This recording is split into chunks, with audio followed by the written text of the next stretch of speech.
तो हाँ जी, आपने ये डिटेल मुझे भेजी है, लिखित आपका नाम है और इस डिटेल के हिसाब से यहाँ पे आपकी कुंडली बनी है कन्या लग्न की और आपकी जो राशि है वो है मेष राशि। और ये कुंडली आपकी यहाँ पे मैंने बना रखी है। और आपने जो सवाल लिख के भेजे हैं, आपने आगे फ्यूचर पूछा, आगे फ्यूचर कैसा है, काम काज, कौन से ग्रह अच्छे हैं कौन से बुरे हैं, क्या उपाय करने चाहिए, ये आपने सवाल लिख के भेजे हैं। तो आपको पूरा विस्तार में मैं समझाऊंगा। सबसे पहले तो आप ये समझो कि जो कुंडली होती है इसमें 12 ग्रह होते हैं और 12 ग्रह मैं लिख देता हूँ, वो आप एक बार समझ लो।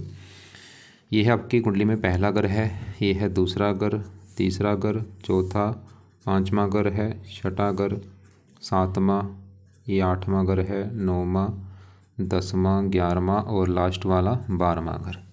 अब ये जो 12 ग्रह हैं, इन ग्रहों से आपके जीवन के बारे में कुछ ना कुछ पता किया जाएगा। जैसे कि पहले ग्रह से हम पता करेंगे आपका जो शरीर है वो कैसा होगा, हेल्थ कैसी होगी, स्वभाव कैसा। दूसरा ग्रह आपके धन जोड़ने का है, तीसरा ग्रह छोटे भाई बहनों का, चौथा ग्रह आपकी माता, मकान, वाहन, पाँचवा ग्रह बच्चों का है, छठा ग्रह शत्रु, रोग, कर्जे का है, सातवां ग्रह आपकी पत्नी का है, आठवें ग्रह से उम्र देखेंगे, नौवें ग्रह से भाग्य है, 10वां ग्रह काम काज, 11वां ग्रह है आमदनी लाभ और 12वें ग्रह से आपके खर्चे देखे जाएंगे। आपने यहाँ पे मेरी 2 बातें नोट कर लेनी है। पहली बात, जो मैंने 12 ग्रह लिखे हैं इनको याद कर लो, और दूसरी बात, इन 12 ग्रहों से जो कुछ देखा जाएगा वो याद कर लो। अब आप ये देखो कि आपने कुंडली में क्या देखना है, वो ग्रह देख लो। जैसे आपने मान लो देखना अपने बच्चों के बारे में जानना है, बच्चों का सुख कैसा है, तो 5वां ग्रह कुंडली में बच्चों का होता है। तो अब बच्चों के लिए 5वां ग्रह और 5वें ग्रह में नंबर लिखा है 10। 10 है मकर राशि, मार्ग इसका है शनि। तो आपके बच्चों के लिए हमें शनि को देखना पड़ेगा। ऐसे ही अगर आपके कामकाज के बारे में जानना है, 10वां ग्रह कुंडली में कामकाज का है और 10वें ग्रह में नंबर लिखा है 3। 3 है मिथुन राशि, मार्ग इसका बना बुध। तो आपके कामकाज के लिए बुध को देखना पड़ेगा। तो आपको मेरा कहने का मतलब समझ आ चुका है कि जो कुछ देखना है वो ग्रह देखना है कुंडली में, और उस ग्रह का जो मालक है वो मालक देखा जाएगा। अब देखो, जो आपकी जो कुंडली है इसमें ग्रह अच्छे भी हैं, ग्रह खराब भी हैं। आपका ये जो गुरु है ये मुझे बहुत अच्छा लगा है, क्योंकि अपने घर में बैठा है। शुक्र बहुत अच्छा है, ये भी अपने घर में बैठा है। और यहाँ पे सूर्य उच्च का बैठा है, ये भी चलो ठीक है। राहु भी पहले घर में अपने घर में बैठा है, लेकिन राहु थोड़े से बुरे फल भी देगा। बाकी आपके ग्रह खराब भी हैं। तो अब हमने क्या देखा कि आपके ग्रह अच्छे भी हैं, कुछ ग्रह आपके खराब भी हैं। अब होगा क्या, ये जो 9 ग्रह हैं ये अपना असर, इनका जो असर देखो, जैसे गुरु आपको मैंने बोला अच्छा है, तो अब गुरु क्या करेगा, आपको जीवन भर अच्छे फल देगा। कभी इसने बुरे फल नहीं देने, हमेशा अच्छे फल देगा आपको, बचपन से लेकर आपके बुढ़ापे तक अच्छे फल देगा। और जो ग्रह खराब है कुंडली में वो आपको क्या करेंगे, हमेशा खराब फल देंगे। अब ये जो ग्रह होते हैं ये ज़्यादा अपना असर देते हैं जब इनकी दशा चलती है। जैसे मतलब गुरु अच्छा है, मैंने आपको बोला गुरु अच्छा है, लेकिन गुरु ज़्यादा अच्छे फल आपको देगा जब इसकी दशा आपके ऊपर चलेगी, उसमें इसका असर जो है वो कई हजार गुना बढ़ जाएगा। और ऐसी जो ग्रह खराब है वो अपना ज़्यादा खराब फल कब देगा, जब उसकी दशा चलेगी। तो अभी आपके ऊपर जो दशा चली हुई है, सवाल है किसकी है। ये जो 9 ग्रह हैं, 9 ग्रहों में आपके ऊपर जो बड़ी दशा है वो है चंद्रमा की दशा, क्योंकि 2 प्रकार की होती है, एक महादशा, एक अंतरदशा। महादशा जो होती है काफ़ी बड़ी होती है, ये तो चली है आपके ऊपर चंद्रमा की, और ये चली हुई है 2023 में आपके ऊपर चली हुई है, ख़त्म होगी जाके 2033 में। काफ़ी लंबी दशा है। तो इसका मतलब ये है कि आपके ऊपर सबसे बड़ा असर चंद्रमा का है। कितना असर है, 80%। अभी आपकी अगर 100 में से 80% लाइफ को देखा जाए तो 80% आपके साथ जो कुछ हो रहा है चंद्रमा की वजह से हो रहा है। जो भी आप मतलब खा रहे हैं, अगर पी रहे हैं, काम कर रहे हैं, कुछ सोच रहे हैं, कुछ भी कारण भाई चंद्रमा है। और बाकी बचत थोड़ा सा असर आपके ऊपर 20% है राहु का, जिसकी चली हुई है अंतरदशा। ये 7वां महीना 24 से चली हुई है, पिछले 5-6 महीने हो चुके हैं, ख़त्म होगी जाके जनवरी 26 में। अभी पूरे 1 साल की पड़ी है। तो हमने अभी क्या देखा कि इन ग्रहों में से आपके ऊपर असर है इस चंद्रमा का बड़ा असर। आपके मतलब जीवन में जो कुछ हो रहा है चंद्रमा की वजह से हो रहा है। अगर तो आपका भाई चंद्रमा अच्छा निकला, फिर तो आपके जीवन में वो अच्छा ही अच्छा करेगा चंद्रमा। अगर ये बुरा निकला, आपके जीवन में बुरा ही बुरा करेगा। और दूसरा असर राहु का है, ये राहु जो है ये भी अगर अच्छा है तो अच्छा करेगा, बुरा है तो बुरा करेगा। तो पहले हम चंद्रमा की बात करते हैं कि वो अच्छा है या बुरा है।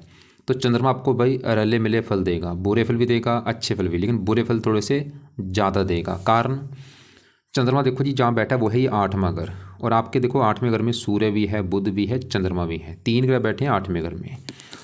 चंद्रमा आपका थोड़ा सा खराब क्यों है, उसका सबसे बड़ा कारण है ये 8वें घर में बैठा है, क्योंकि ये जो 12 घर मैंने लिखे हैं ये 8वां घर कुंडली में अच्छा घर नहीं होता। इस घर से खराब चीज़ें देखी जाती हैं। इस घर से आयु, मृत्यु, मृत्युजल कष्ट, लंबी बीमारी, दुर्घटना, गुप्त रोग, गुप्त विद्या, ऐसी गरीब खराब चीज़ इस 8वें घर से देखते हैं। तो चंद्रमा देखो जी 8वें घर में बैठ के इसकी वजह से खराब है, और ऊपर से अस्त भी बैठा है, मृत अवस्था में बैठा है। अब चंद्रमा आपको दिक्कतें क्या देगा। चंद्रमा बैठा है 8वें घर में, यहाँ पे ये बैठा है मंगल घर में बैठा है, ये जो 1 लिखा है इस घर में।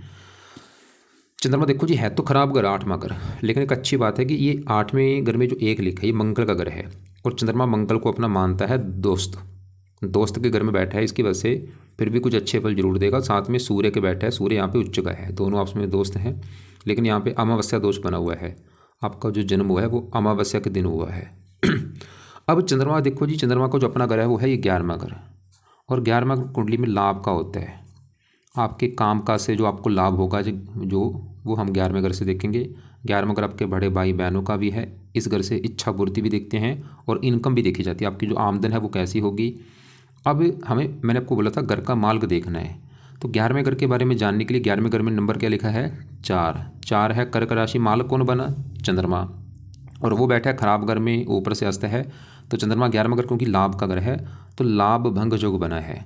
चंद्रमा ये दिखा रहा है कि आपके काम काज में आपको प्रॉपर लाभ नहीं मिलेगा, मतलब आप जो काम धंधा करेंगे उसमें आपको प्रॉफिट लाभ होना ऐसी चीज़ें ज़्यादा नहीं मिलेंगी, उल्टा नुकसान होगा आपके काम काज में चंद्रमा की वजह से। अभी जो आप मतलब काम काज कर रहे हैं उसमें आपको दिक्कतें आएंगी, परेशानी आएंगी, लॉस होगा, बेनिफिट ज़्यादा नहीं होगा, काम धंधा आपका मतलब ज़्यादा चलेगा नहीं। 11वां घर आमदनी का है, आपकी आमदनी कम होगी, खर्चे ज़्यादा होंगे, इनकम को लेकर दिक्कतें आएंगी। इच्छा पूर्ति का घर है, इच्छाएँ पूरी नहीं होने देगा पूरी तरह से। 11वां घर है, अगर कोई बड़ा भाई बहन होगा उसको लेकर दिक्कतें आना। मित्रों का घर है, मित्रों को लेकर दिक्कतें आना। और चंद्रमा जिन चीज़ों का कारक है, ये माता का कारक है, माता संबंधी भी दिक्कतें आना, माता का बीमार होना। ये मन का कारक आपको मानसिक चिंता भी देगा, हेल्थ अब आपकी ख़राब कर सकता है। तो चंद्रमा मतलब ये दिक्कतें आपको पैदा वही करेगा, लेकिन चंद्रमा एक शर्त पे अच्छे फल देगा, वो है ये 8वां घर विदेश का है, तो इनकम विदेश के घर में बैठी है, लाभ विदेश। चंद्रमा ये दिखा रहा है कि अगर आप घर से दूर जाते हैं, जो आपकी जन्मभूमि है, तो वहाँ से दूर जाके काम करते हैं आपको फ़ायदा होगा। जैसे आपने लिख रखा है, ये जो वरूद लेकर रखा है, इससे दूर जाते हो फिर आपको भी फ़ायदा भी होगा। तो वरूद मतलब जो आपका बर्थ प्लेस है उससे दूर जाना है। दूर का मतलब है चाहे आप वहाँ से 100 किलोमीटर दूर चले जाओ, 400 किलोमीटर दूर चले जाओ, या आप कहीं दूसरी कंट्री में चले जाओ, तो जितना दूर होंगे आपको फ़ायदा होगा। लेकिन अब सवाल कि इसको सही कैसे किया जाए चंद्रमा को, तो इसके आपने उपाय करने, अगर आप चाहते इसको बिल्कुल सही करना है तो चंद्रमा का पहला उपाय है आप चंद्रमा का मंत्र आप करना शुरू कर दो। इसका मंत्र है ओम सौम समाय नमः, ओम सौम समाय नमः। ये मंत्र आपने माला से करना है, रोजाना करना है, चाहे 1 माला कर लो, 2 कर लो, 3 कर लो, 4 कर लो, आपकी है मर्जी। करना रोजाना है, सुबह के टाइम करना है इसको, रात को नहीं करना, सुबह करना है। दूसरा और तीसरा उपाय है, चंद्रमा का दूसरा उपाय है चंद कवच का पाठ पढ़ा करो। पहला तो मंत्र है, ये दूसरा पाठ है चंद कवच पाठ, तीसरा है चंद स्रोत पाठ। अब यहाँ पे नीचे 2 पाठ मैंने लिखे हैं, ये दोनों पाठ भी आपने पढ़ने हैं रोजाना। अगर पढ़ने आते हैं, नहीं आते इनको ऑडियो लगा के सुन लिया करो। तो ये 3 उपाय हो चुके हैं भाई। चंद्रमा का मंत्र रोजाना करना है सुबह के टाइम, जितनी माला करनी आप कर सकते हो, और दोनों जो पाठ है चंद कवच चंद स्रोत के पाठ पढ़ा करो या इनको सुना करो। और चौथा उपाय है, चंद्रमा जो है एक देवता है, इसका भी आगे जो देवता है वो है शिव जी। तो अगर आप शिव जी की पूजा उपासना करते हैं उससे भी आपका चंद्रमा अच्छा होगा। और आपने लिख रखा है आप शिव जी की पूजा उपासना करते हैं, जो कि एक अच्छी बात है। लेकिन शिव जी की पूजा उपासना में जो एक मेन काम आप नहीं कर रहे, वो आपने करना है, वो क्या है, वो सुबह के टाइम जब सुबह आप उठोगे, जल्दी उठो, कोशिश करो जल्दी, मतलब 5-6 बजे उठ जाओ, उससे पहले उठ जाओ और अपने पूजा स्थान में बैठ के, या पूजा स्थान में बैठ जाओ, या जहाँ मंदिर है शिव जी का वहाँ पे चले जाओ। तो बैठ के क्या करना है, शिव जी का जो मंत्र है ओम नमः शिवाय, वो जपना आपने। कैसे जपना है, पूरी मतलब बैठ जाओ पूजा स्थान में, बैठ के पूरी आंखें बंद करके भावना से पूरा जपो, ओम नमः शिवाय, ओम नमः शिवाय, ये जपना है भाई। आप कर रहे हैं ठीक है, रुद्राक्षावेश कर रहे हैं, वो इतनी बड़ी बात नहीं है भाई, उससे भी 100 गुना ज़्यादा फायदा है ये मंत्र का, और वो दुनिया कोई नहीं करती। खाली कर रहे हैं, शिवलिंग पर जल चढ़ा रहे हैं, वो भाई उसका फ़ायदा मानता हूँ है, लेकिन इतना नहीं जितना फ़ायदा है मंत्र का, और मंत्र कोई नहीं करता। तो आपने क्या करना है, मंत्र करना है शिव जी का ओम नमः शिवाय। ठीक है, आप 12 मंत्र कर रहे हैं, आपने लिख रखा है जो करते हैं, ठीक है, जो कर रहे हो भाई करो, मैं मना नहीं करूँगा, लेकिन मैंने क्या बोला, मंत्र जरूर करना है। कितना करना, माला से नहीं करना इसको, जो शिव जी का मंत्र है वो माला से नहीं, वैसे पूरी भावना से आंखें बंद करके चाहे 10 मिनट बैठ के कर लो, चाहे 20 मिनट कर लो, चाहे 30 मिनट कर लो। करना सुबह के टाइम में जल्दी उठ के करना है, ब्रह्म मुहूर्त जिसे कहते हैं। फिर देखो कैसे आपकी किस्मत चमकती। तो ये चंद्रमा के 4 पाँव हैं, हो सके सोमवार का व्रत रख सकते हो, कथा करो, आरती करो, आपकी मर्जी है। अब हमने क्या देखा कि आपके ऊपर चल रही बड़ी दशा चंद्रमा की, वो 8वें घर में बैठा है, ऊपर से हंसता है, इसकी वजह से हमें ज़्यादा अच्छा नहीं लगा। और उसकी वजह से जो दिक्कत आपकी इनकम को लेके आएगी, मतलब काम काज में दिक्कत आएगी, इनकम कम होना, खर्चे ज़्यादा होना, लाभ ना होना। दूसरी दशा चल रही है राहु की अंतर्दशा, ये 7वां महीना 24, मतलब पिछले 6 महीने हो चुके हैं, जनवरी 26 अभी भी 1 साल की पड़ी है। सवाल की राहु कैसा है। राहु आपका यहाँ पे बैठा है पहले घर में। राहु की अगर मैं बात करूँ, राहु आपको अच्छे फल भी देगा, बुरे फल भी देगा। पहले ये समझो बैठा कहाँ पे है, पहला घर है जहाँ ये बैठा है, और पहला घर किसका है वो पहले समझो। जैसे आपको अभी मैंने 12 घर लिखे थे कि 7वें घर से पत्नी देखी जाएगी, 5वें घर से बच्चे, चौथा घर माता का है, तीसरा छोटे भाई बहनों का। ऐसे ही जो पहला घर है ये आपका घर, मतलब आप जो है लिखित, आपका नाम है लिखित। लिखित का शरीर कैसा, हेल्थ कैसी होगी, स्वभाव कैसा होगा, रंग रूप कैसा, पर्सनैलिटी कैसी, सर कैसा, मस्तक कैसा, इस पहले घर को देखना पड़ेगा। और आपको क्या बोला था, घर का मालिक देखना है। तो पहले घर में क्या लिखा है, 6 है, कन्या राशि, माल किसका है, बुध। हमें इस बुध को भी देखना पड़ेगा आपका भाई, शरीर हेल्थ देखने के लिए। और बुध के अलावा पहले घर में बैठे राहु को भी देखना पड़ेगा।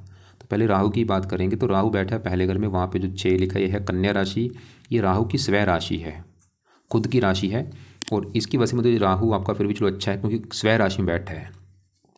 अब राहु मतलब पहला अगर आपका है शरीर, सेहत, स्वभाव, मतलब राहु आपको बुद्धिमान बनाएगा, समझदार बनाएगा, गुणी बनाएगा, विद्वान बनाएगा।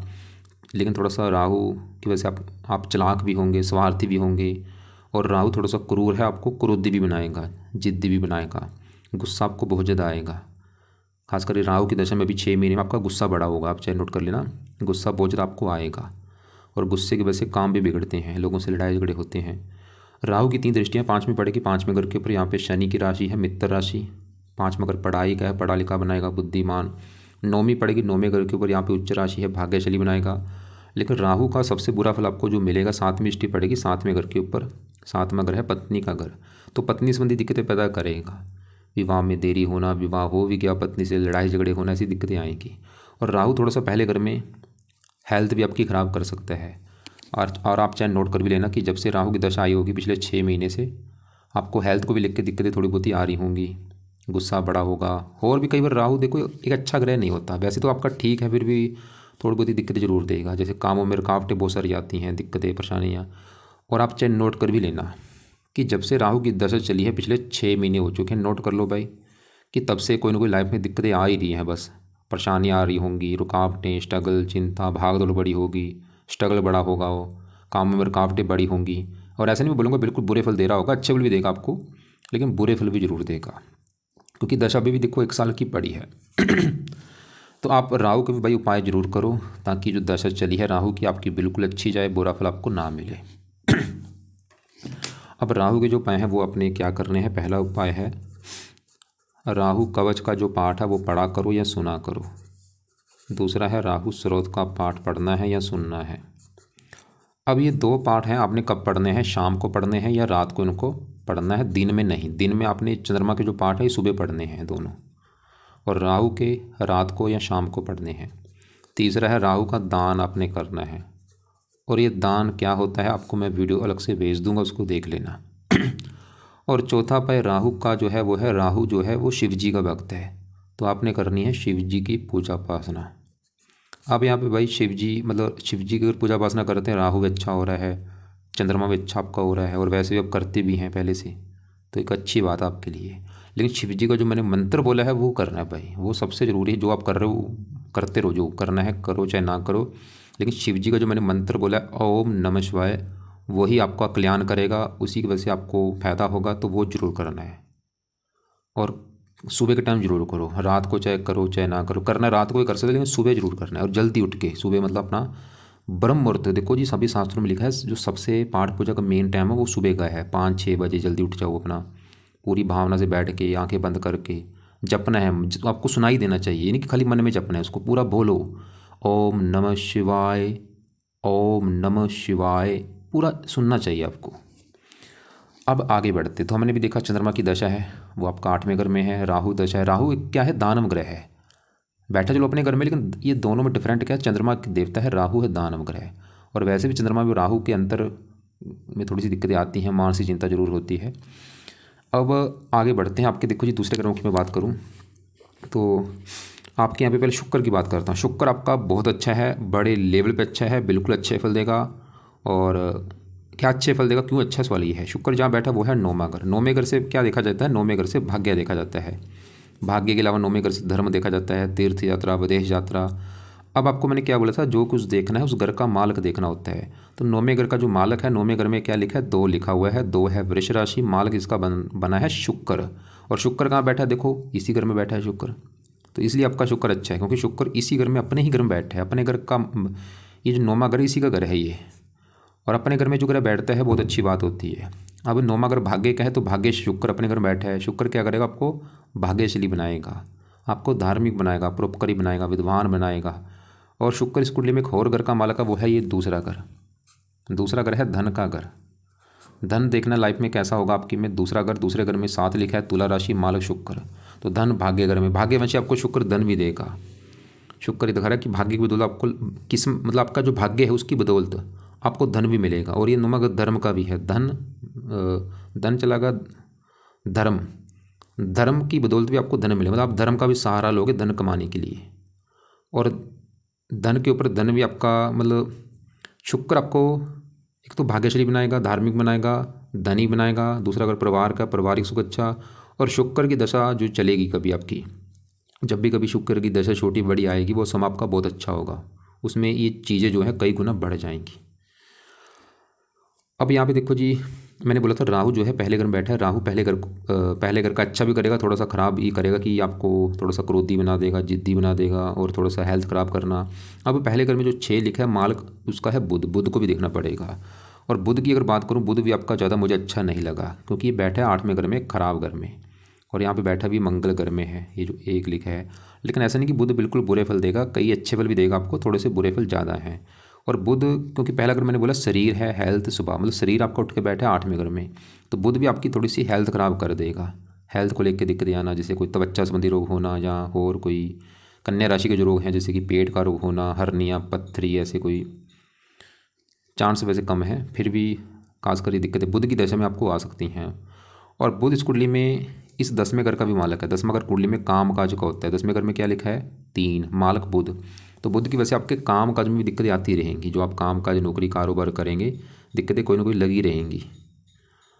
लेकिन बुध एक शर्त में अच्छे फल देगा, वो शर्त ये है कि 8वां घर भी, क्योंकि मैंने बोला था ये विदेश का घर है, शरीर चला गया विदेश के घर में, काम काज विदेश के घर में। बुध ये दिखा रहा है कि जहाँ तो आप विदेश में जाके काम करो या कोई विदेशी व्यापार कर लो, उसमें आपको फ़ायदा होगा। और अब इसी घर में सूर्य बैठा है। सूर्य यहाँ पे उच्च का बैठा है, ये 12वें घर का स्वामी है, त्रिकभाव का स्वामी है, त्रिक में बैठा है। यहाँ पे वैसे योग बना है सरल नामक विपरीत राजयोग। सूर्य काफ़ी अच्छे फल देगा, उच्च का बैठा है, उम्र के लिए अच्छा है। वैसे ही तीनों ग्रह आपकी उम्र लंबी कर देंगे।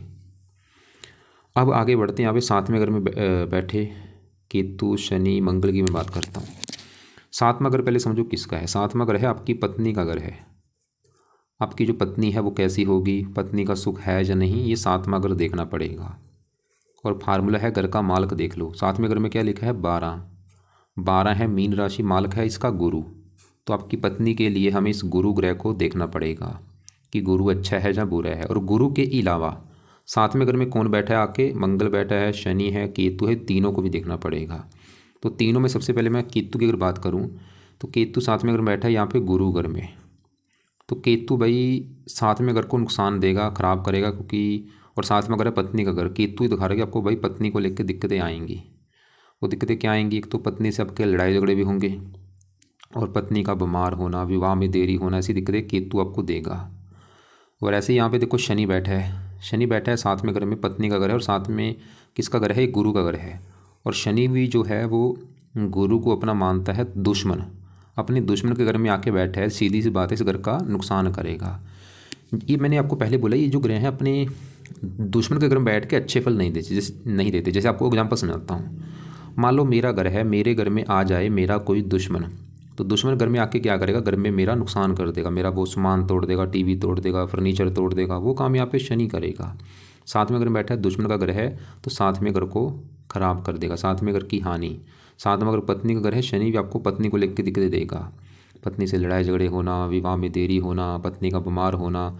लेकिन शनि का अपना जो घर है इस कुंडली में वो है ये 5वां घर, क्योंकि 5वें घर में 10 लिखा है मालक शनि। 5वां घर पढ़ाई का है, बुद्धि, संतान, थोड़ा सा संतान संबंधी भी दिक्कतें आना हल्की सी। वैसे संतान का अगर गुरु अच्छा है, पुत्र का भी कारक है, संतान की रिगार्डिंग चलो फिर भी ठीक ठाक है। और 5वां घर प्रेम का होता है, प्रेम पत्नी घर में बैठा है। शनि आपका प्रेम विवाह का भी योग दिखा रहा है कि आपका प्रेम विवाह हो सकता है, काफ़ी योग हैं। और प्रेम विवाह भी होगा अगर होता वो किसी दूसरी जाति की लड़की से हो, अदर कास्ट की लड़की हो, या वो उम्र में आपसे काफ़ी बड़ी हो या छोटी हो, ऐसी लड़की भी हो सकती है। या वो हो सकता है उसका पहले विवाह हुआ हो, डिवोर्स हुआ हो, ऐसी लड़की से आपका विवाह हो सकता है। बाकी शनि अगर विवाह हो भी क्या दिक्कतें आपको देगा बाद में भी, विवाह के बाद भी। तो यहाँ पे केतु भी आपको विवाह में दिक्कत देगा और शनि भी आपको विवाह में दिक्कत देगा। और साथ में जो मंगल बैठा है, मंगल देखो जी इस कुंडली में है 2 घरों का मालक। एक तो मंगल मतलब बैठा मंगल 7वें घर में है, लेकिन मालक मंगल इस घर कुंडली में इस 8वें घर का है, जहाँ पे एक लिखा है मेष राशि मालक मंगल। और ये तीसरे घर का मालक है। मंगल क्या है इस कुंडली में, मार्केश है, प्रबल मार्केश है, 2 मार्क भावों को स्वामी है और पत्नी घर में बैठा है, इसकी वजह से बना है यहाँ पे मंगल दोष। और साथ में शनि केतु है तो डबल ट्रिपल आपकी कुंडली में मंगल दोष बना है। अब ये डबल ट्रिपल मंगल दोष की वजह से क्या होगा, 2 चीज़ें होंगी। एक तो आपका विवाह देरी से होगा, और विवाह अगर हो भी गया तो पत्नी से आपकी बनेगी नहीं, लड़ाई झगड़े होंगे, जहाँ तक कि तलाक तक की नौबत भी आपकी आ सकती है, तलाक भी आपका हो सकता है। तो तीनों ग्रह ये दिखा रहे हैं आपको भाई मैरिज लाइफ में दिक्कतें आएंगी, क्योंकि अभी 3 कारण बन चुके हैं तो मैरिज लाइफ वाली दिक्कतें आपकी बढ़ चुकी हैं। खाली चलो एक ग्रह यहाँ पे मंगल होता फिर भी दिक्कतें चलो ठीक थी, शनि भी बैठा है वो भी दिक्कतें देगा विवाह में, केतु भी दिक्कतें देगा, राहु भी इस घर को देख रहा है, तो आपको ये कन्फर्म है कि आपको मैरिज लाइफ में दिक्कतें जरूर आएंगी। बाकी 7वें घर में जो 12 लिखा है इसका माल गुरु भी देखना पड़ेगा। अब गुरु की बात करूँ, गुरु बहुत अच्छा है। गुरु जहाँ बैठा है वो है चौथा घर। पहले समझो चौथा घर किसका, चौथा घर है आपकी माता, मकान, वाहन। तो अगर आपकी माता, मकान, वाहन देखना है, चौथा घर, चौथे घर में नंबर लिखा है 9 है धनु राशि, मालक इसका बना है गुरु। और गुरु कहाँ बैठा है, इसी घर में बैठा है। गुरु देखो जी चौथे घर का तो करेगा अच्छा, क्योंकि चौथा घर उसी का घर है। जैसे शुक्र आपका क्यों अच्छा था, क्योंकि शुक्र अपने घर में बैठा है। गुरु अच्छा है क्योंकि चौथे घर में अपने घर में बैठा है। चौथा घर है माता, मकान, वाहन। गुरु की वजह से आपको माता, मकान, वाहन, भूमि, जमीन, जायदाद ये सुख मिलेंगे लाइफ में। गुरु की 7वीं दृष्टि पड़ेगी 10वें घर के ऊपर, ये काम काज के लिए अच्छा है। 12वें घर को गुरु की दशा आपकी बहुत अच्छी जाएगी। अब गुरु आपके 7वें घर का मालक का पत्नी घर का, पत्नी चौथे घर में। गुरु तो ये दिखा रहा है कि पत्नी का सुख अच्छा है, लेकिन देखो जी पत्नी घर में जो केतु, शनि, मंगल है ये पत्नी वाली दिक्कतें पैदा करेंगे। शुक्र वैसे पत्नी का कारक वो भी अच्छा है कि पत्नी आएगी तो भाग्य साथ देगा, लेकिन केतु, शनि, मंगल ये दिखा रहे हैं कि पत्नी से लड़ाई झगड़े होंगे, पत्नी बीमार होगी, या पत्नी से तलाक तक की नौबत आ सकती है। तो अगर पूरी कुंडली का निचोड़ निकालूं कुंडली कैसी है, आपको लाइफ में वैसे सभी चीज़ें मिल जाएंगी, लेकिन सबसे बड़ी दिक्कत आपकी जो लाइफ में आएगी वो है विवाह को लेके, पत्नी को लेके। पत्नी संबंधी दिक्कत जरूर आएगी। उसके 3-4 कारण बने हैं।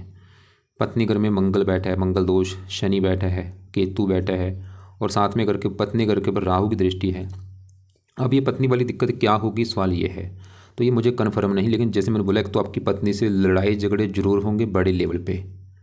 पहला दिक्कत तो ये आएगी जरूर। दूसरी, विवाह में आपके देरी होगी, और बाकी पत्नी का बीमार भी होना, और जहाँ तक तलाक तक की भी नौबत आ सकती है, या बार बार पत्नी का लड़के मायके जाना। विवाह वाली दिक्कत जरूर आएगी कुंडली के हिसाब से। अब सवाल है कि यहाँ पे जो केतु, शनि, मंगल ये जो विवाह वाली दिक्कतें आपको दे रहे हैं इनको सही कैसे करना है। तो पहले केतु की बात करूँ। केतु के लिए आप केतु का एक तो दान किया करो, जो कि है कुत्तों को रोटी डाल दिया करो। और यहाँ पे शनि के लिए क्या करना है, शनि चालीसा का पाठ पढ़ा करो। और इसका एक और भी फ़ायदा है, शनि चालीसा मैंने क्यों बोला, क्योंकि शनि भी आपका अच्छा होगा, जो पत्नी घर बैठा पत्नी वाली दिक्कतें नहीं देगा अगर शनि चालीसा पढ़ते हो। एक फ़ायदा ये है कि शनि चालीसा से राहु भी अच्छा होता है, और एक सबसे बड़ा फ़ायदा कि आपके ऊपर अभी आने वाली शनि की साढ़ेसती, ये अभी मार्च में आपकी शुरू हो जाएगी, मार्च 25 में, अगले महीने में शुरू होने वाली है भाई। और साढ़ेसती 7.5 साल की चलेगी। इसमें ये साढ़ेसती क्या होती है, इसमें बंदे के कर्मों के हिसाब से फल मिलता है। तो शनि चालीसा पढ़ोगे तो आगे साढ़ेसती अच्छी जाएगी, बुरे फल नहीं देगी। और अगर टाइम लगे शनि मंदिर भी माथा टेकने जाया करो हर शनिवार को।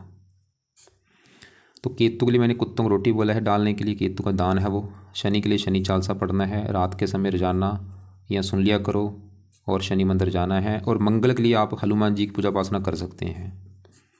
हनुमान जी की पूजा उपासना से देखो जी, मंगल तो अच्छा होगा ही, मंगल दोष जो बना है वो खत्म होगा, शनि भी अच्छा होता है, राहु भी अच्छा होता है, ये आप चीज़ें कर सकते हैं। तो ये आपकी कुंडली का है उपाय। मतलब आपके लिए देखो जी, एक तो उपाय जरूरी है, सबसे जरूरी उपाय है चंद्रमा की जिसकी है बड़ी दशा, जब तक चंद्रमा की दशा है तो ये 3-4 उपाय आपने करने हैं। और दूसरे नंबर पे उपाय है राहु ग्रह, क्योंकि उसकी भी दशा है 1 साल की पड़ी, तो राहु के दोनों पाठ पढ़ो जब तक दशा है, और दान करो। शुक्र के उपाय नहीं करने, गुरु के नहीं करने, सूर्य के रहने दो, बुध के रहने दो, केतु के लिए केतु का खाली दान कर दो, कुत्तों को रोटी डाल दिया करो। और शनि के लिए शनि चालीसा पढ़ो, शनि मंदिर जाना शुरू कर दो शनिवार को। और मंगल के लिए हनुमान जी की पूजा उपासना करो। तो ये उपाय हैं। कुछ उपाय भाई सुबह के टाइम है, कुछ रात के समय। तो जो सुबह करने हैं, सुबह है चंद्रमा का मंत्र कर लो, ओम सोम समाय नमः, चंद कवच चंद स्रोत, ये तो हो गया सुबह के टाइम। और शिव जी का मंत्र सुबह कर लो। बाकी रात को राहु कवच राहु स्रोत दोनों पाठ रात को या फिर शाम को पढ़ने हैं। और इन्हीं के साथ आप शनि चालीसा भी रात को पढ़ लिया करो। और आपको मैंने हनुमान जी का पाठ बोला, अगर टाइम लगे वो भी पाठ पढ़ लिया करो, मंगल के लिए भी अच्छा है। राहु शनि कई बार अच्छे होते हैं। और शनि मंदिर जाया करो शनिवार को खास करो। दान जो आपने करना है, राहु का भी दान आपको मैंने बोला है। राहु का क्या दान हो, राहु का जो दान है वो आपको मैं वीडियो अलग से भेज दूंगा। और केतु का दान है कुत्तों को रोटी डालना। तो बाकी देखो जी, आपने कोई स्पेशली सवाल मुझे नहीं लिख के भेजा, आपने जो मेरे वाले बस वही भेज दिए मुझे। मैंने आपको बोला था भाई सवाल लिख के भेज दो। और आपने बोला मोती आप धारण करने वाले, भाई भूल के मोती धारण मत करना, उल्टा नुकसान होगा। क्योंकि वो बैठा 8वें घर में, रत्न क्या करता है, पावर बढ़ा देगा इसकी, मतलब इसकी पावर जो बढ़ जाएगी मोती से। और चंद्रमा को की नुकसान दे रहा है, बुरे फल बढ़ जाएंगे। तो रत्न धारण मोती बिल्कुल नहीं करना। कौन सा रत्न कर सकते हो आप, शुक्र का रत्न धारण कर सकते हो, शुक्र बहुत अच्छा है, उसका बल बढ़ेगा। पुखराज कर सकते, लेकिन दोनों रत्न एक साथ धारण नहीं कर सकते। जहाँ तो शुक्र का कर लो रत्न, या पुखराज कर लो। और मोती भूल के धारण मत करना, मोती धारण नहीं करना, बुध का पन्ना धारण नहीं करना, सूर्य का मानिक्य धारण नहीं होगा, मंगल का मूंगा बिल्कुल धारण नहीं होगा, शनि का नीलम धारण नहीं होगा, केतु का लहसुनिया धारण नहीं होगा, राहु का गोमत धारण नहीं होगा। तो सवाल देखो जी, स्पेशली आपको मैंने बोला था आपका कोई सवाल हो, आपने जो सवाल मेरे वाले सवाल मुझे भेज दिए वो तो मैंने आपको बता ही दिए हैं। अगर आपका कोई सवाल होता कि भाई मैंने विवाह के बारे में पूछना है, बच्चों के बारे में पूछना है, वो आपको मैंने बता देता ज़्यादा। तो बाकी फिर भी ऐसा करना, अभी भी अगर कुछ पूछना होगा कॉल करके पूछ लेना, या सवाल लिख के भेज देना मुझे अपना।